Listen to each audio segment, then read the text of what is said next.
Hi, magic lovers. Welcome back to my channel. I'm happy to see you again. It's a weird day in our country today. Lots of drama going on. So let's take a break for something magical and fun and not think about any drama. So, though there are some exciting things that take place in the story, The Golden Telescope, Book 1 in the Jack and the Magic Hatmaker series. Last time we left off on Monday, we were just finishing up on chapter 26. And, oh yeah, Bart and Bill were just talking about, I believe they were still at Flanagan's Hobby Shop in downtown Portland. And Bill had just discovered, based on what Bart told him, that he thinks the lady in Jack's visions might just be his grandma, Lydia McPaden, who has been missing since his dad was 12 years old. So we'll find out if that's who is, in fact, appearing to him in his visions that he has when he touches that golden telescope. Let's dig back in to chapter 27, Jack and Grandpa Edward's Glasses. Dublin, Ireland, present day. It seems more than coincidental, Master Jack, that all of these pieces are coming together at the same time. Wouldn't you agree? Arthur was putting away the last of their late-night snack and closing up the kitchen as he spoke. Well, it does seem weird to me that there are these connections. First, Bart's dad found that strange telescope. Then I had a bizarre vision when I touched said telescope. Next, I discovered I have magical abilities, only to find out Bart's dad has powers too. Then I learned that Pop grew up with my dad. And now you tell me the lady in my visions is my long-lost Grandma Lydia? Yeah, Artie, what in the world is going on? The butler simply shrugged. I don't know, Master Jack. I sure do wish your grandfather Edward was here to help us make sense of the whole mess, Arthur said wistfully. I'm certain he would know how to sort things out. Jack pulled his mouth to one side, his gaze drifting to the stainless counter in front of him. I'm bummed I never got to meet him, Artie. A connection with my real family would have been amazing. The butler patted him on the shoulder comfortingly. Then they both stood and left the kitchen. Arriving at the massive staircase leading to the upper levels, they were getting ready to head up when Arthur paused, tapping his index finger to his lips. Jack stopped too. What is it, Artie? I just thought that there is something else you might like to see before you retire to your bed. He paused, looking down at Jack with a small smile. Jack took his foot off the bottom step. What is it? Come with me. Arthur turned around and strode in the direction of the library. Just a moment here, I have to make a note.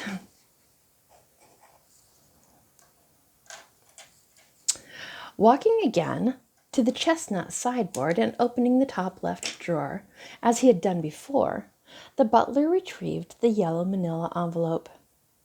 Inserting his fingers into the pocket, Arthur gently withdrew a pair of spectacles and expanded the frame. Pointing to the side of the pair, where the lens met the arm, he looked at Jack. These are your grandfather's reading glasses. The ones I mentioned earlier this evening when I told you about his death. See here on the side? Those are his initials. He held them out in Jack's direction. Man, so the last time you saw him, he was wearing these? Jack reached out to caress the engraved letters when suddenly he found himself alone in a dark room, lying on a couch. Straining his eyes, he thought he could make out what looked like a small fireplace on the wall to his left. Red and orange coals were softly smoldering in the grate. And was that a desk over there to the right? Sitting up now, he noticed that this body ached and felt creaky as he moved to readjust his position on the sofa.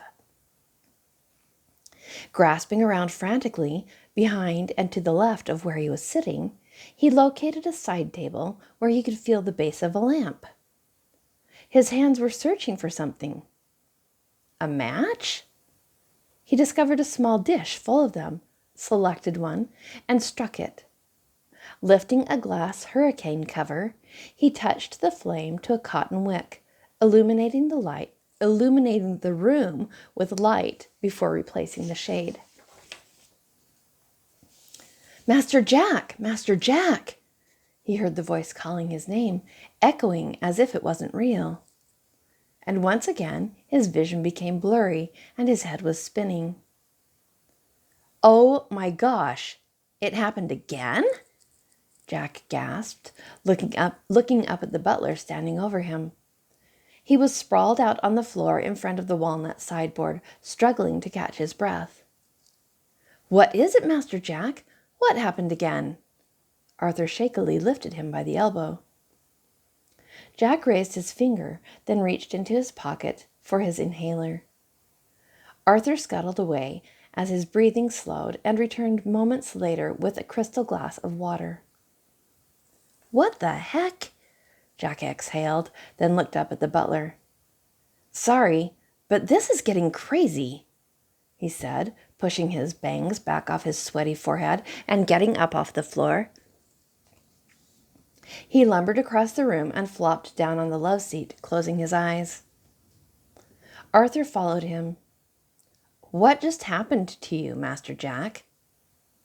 It happened to me. Again," Jack blurted. "That freaking vision thing." Arthur sat down in the chair across from him, his head tilted in confusion and concern. "But I thought that only happened with the telescope you told me about." "Yeah, exactly," Jack said. "That's what I thought, too. So why in the—" He paused, looking in the butler's direction. "Did it happen to me again? But this time with those glasses." The butler sighed. "I wish I could be of more help to you right now," he said. Then a new look flashed across his face, and he sat up a little straighter. "Was she there again? Did you see your grandmother this time?" "What?" Jack was taken off guard. "Oh, no, she wasn't there." The disappointment was evident on Arthur's expression, and he slumped back in the chair. Jack continued to sit in silence, confused and frustrated. He leaned forward and put his elbows on his knees, his head in both hands. "Am I supposed to expect this kind of thing is going to be happening to me all the time now?" His voice trailed off. "Where did you go in this vision?" Arthur asked. "I honestly have no idea," Jack began. "It was completely dark, so I couldn't see much." He paused, trying to recall the experience. "Wherever I was, whoever I was lying down on a couch. And it didn't seem like I was on a ship this time, because there were no waves or smell of the sea." "Interesting." Arthur pursed his lips in thought. "So, if you weren't on the ship this time, and your grandmother wasn't with you, can you think of any similarities between the two experiences?" Jack asked. Brilliant idea, Artie. Deductive thinking. I like it," Jack replied, and he concentrated harder. "Well, the last 2 times happened when I touched the telescope. This time I touched those glasses. They're both devices you have to look through." Arthur nodded. "Were you looking through the telescope when you had the other visions?" he asked. "No, I wasn't looking through the telescope, and I wasn't looking through the glasses either. So apparently Looking through them doesn't seem to play a role. He paused. It sucks because whoever I was in this scenario, was just getting ready to turn a lamp on when I got sucked back out of the vision, he finished. Arthur looked at him with new interest. Wait a minute, he began. You say the telescope was in the person's hands in your first vision? He asked. Yes, it was, Jack replied. And did you get the impression the man holding it owned that telescope? He sat forward now. Well, Jack began, I can't say for sure. He was holding it like he had been using it, so I guess I assumed it must have been his. He stopped and looked at Arthur. Okay, so do you recall wearing those reading glasses in this last vision?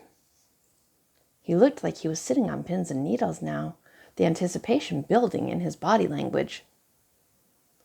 I totally get where you're going with this. Jack was also sitting forward on the sofa now, upright and attentive.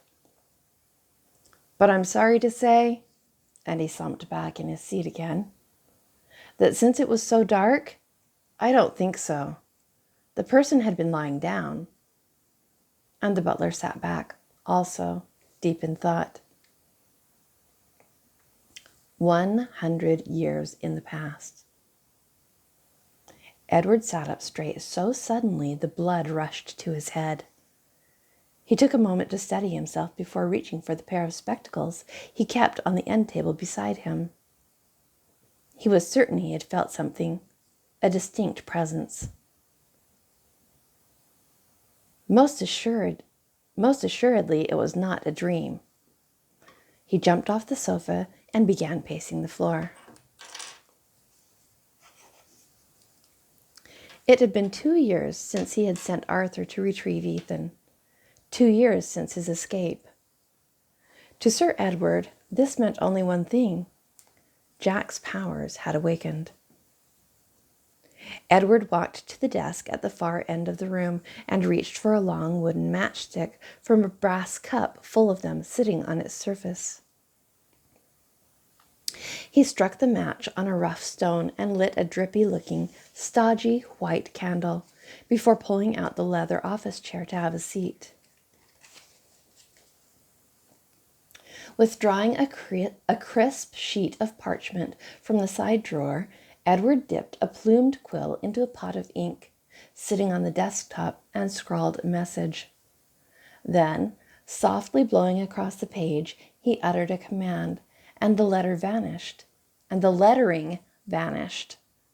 Rolling the sheet into a tight scroll, Edward held a cylinder of deep purple wax to the flame and applied a thick glob of it to the seam.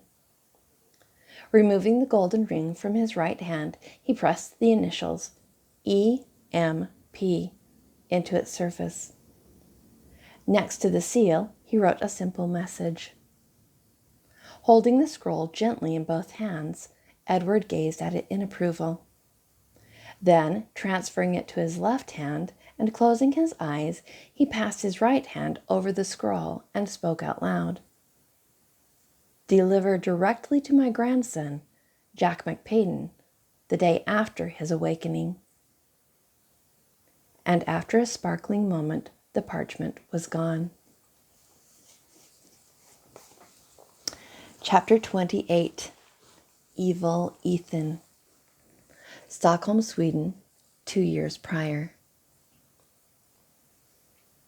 How would you like to visit the royal palace this morning? Inez looked up at Ethan, descending the staircase. After breakfast, of course, she added. I'm not here for the grand tour of Stockholm, he began, a cynical look on his face. I thought you were going to show me your magical abilities. Oh, you misunderstand my meaning, she started. This won't be just any old tour.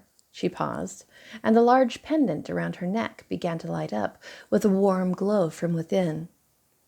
Turning toward the center of the foyer, she raised both of her arms, and with a single command, a brilliant beam of light emerged.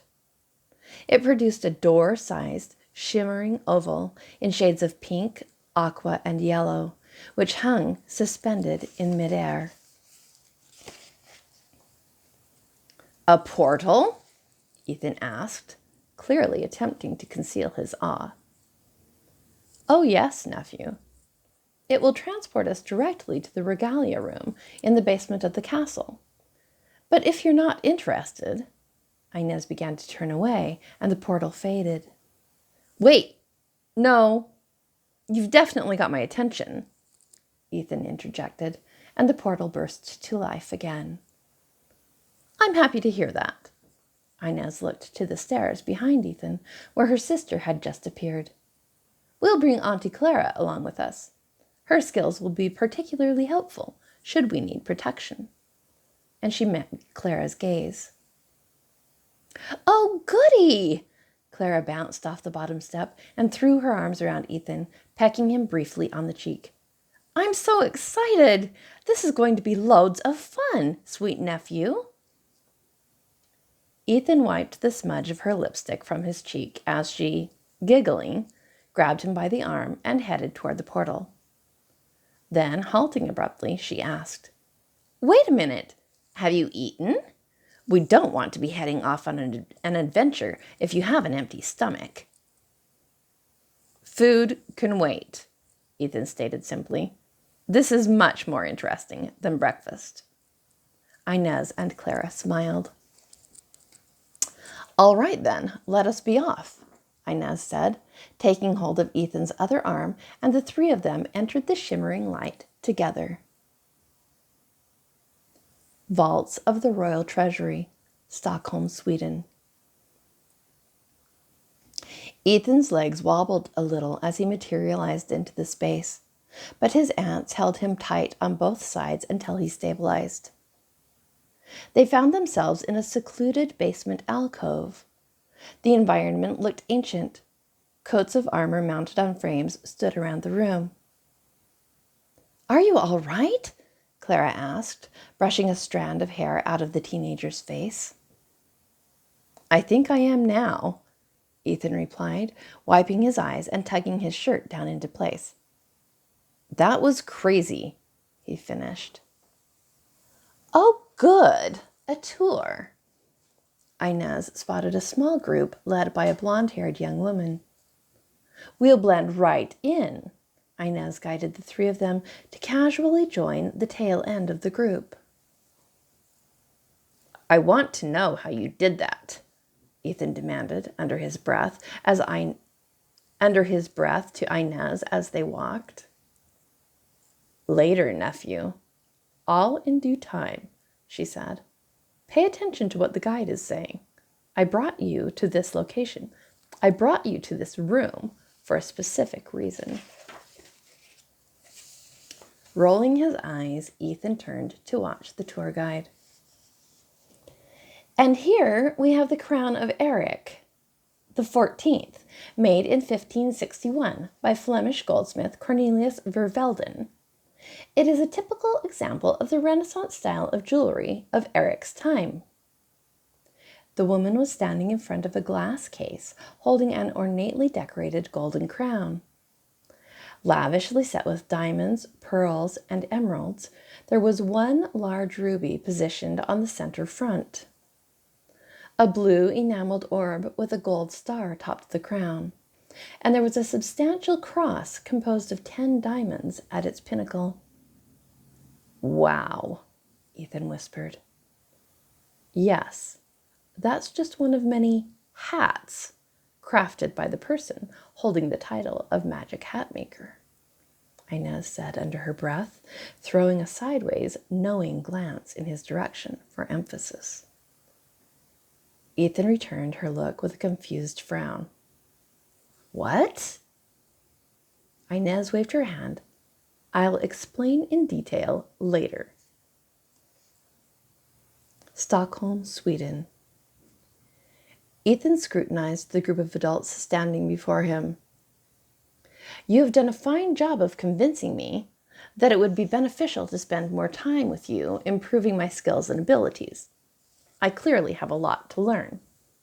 He paused and turned from Inez and Clara to look in Thaddeus and Astrid's direction. But you still haven't said one word about my brother and sister. He raised an eyebrow at Thaddeus, then turned back to Inez. My father, or rather, my uncle, who has taken me in as his own son, told me that you are responsible for separating us after our parents were killed. So then, I have to ask, where are they? He stopped and glared accusingly, first at Inez and then at Clara. Yes, that's true, nephew. We did make all of the necessary arrangements to ensure the three of you were isolated and well hidden from your grandfather. We did that so that he could not do what he has already shown he intended to do by sending Arthur to take you away, Inez replied, wholly unruffled by his interrogation. Nice sidestep, Auntie. But you still didn't answer my question. Where are they? Ethan was insistent. If I were to reveal that information to you now, I would be putting all of our years of careful planning in jeopardy. And I'm afraid that's not an option, Inez replied. With a new gleam in his brilliant blue eyes, Ethan focused intently on his aunt's face as he spoke. Apparently, you've forgotten that I don't require your permission. I'll simply extract the information if you aren't willing to offer it willingly, he said, and the space between his eyebrows creased deeply in concentration. But a sardonic smile slowly emerged at the corners of Inez's carnelian lips. And apparently you, nephew, are unaware that your newly acquired and untrained magic trick only works on the unsuspecting, those who aren't equipped with the ability to protect themselves. Ethan didn't respond, straining harder, his face turning red and a vein bulging in his temple. Inez rolled her eyes. You can stop now before you give yourself a brain bleed. She watched as the space between Ethan's eyes smoothed again, and he raised his right hand to wipe his forehead. Touché. Yes, well, we have many years of experience and training under our belts, something you have yet to acquire. I will give you credit for effort, however. Quite ballsy of you to try your powers on me. Inez smirked at him, then turned around and casually took a seat in an elegant, brocade wingback chair located across the room from where Ethan was standing. I will tell you this much, Ethan. Your brother and sister are both well cared for, in similar circumstances to your own. You are the only child of the three who has reached adolescence and thus come into your powers and abilities. But Jack is not far behind you, and Sadie after him. She paused to take a sip of wine before continuing. Once that happens, we plan to reunite you. So patience. You've waited this long. You can wait a little longer. For now, you need to focus on your training. She finished and shifted her gaze to Thaddeus and Astrid, who were sitting behind Ethan. The time has come for Ethan to relocate his residence. Then looking again at her nephew, from now on, you'll live here with us, and you'll be properly trained so that you never again make a rookie mistake like the one you just made. And that's the end of chapter 28. I think I will wind up there since we're getting close to 30 minutes for our video today. We will return or resume the story on Friday when I'll read to you chapter 29, Bill and Arthur, Dublin, Ireland, present day. And we'll see. That's a longer chapter, but we might get around to chapter 30. The plot thickens, Stockholm, Sweden, present day. So, I hope you've enjoyed my reading today. If you have, I hope that you will give me a thumbs up, ring that little bell so that you're notified every time I upload new content, which I do typically 3 times a week, Mondays, Wednesdays, and Fridays. Please do subscribe if you haven't done that yet, and share my videos with those in your circle of influence who you think might enjoy this kind of magical story. I hope you have a great couple of days, and I will see you again on Friday. Take good care.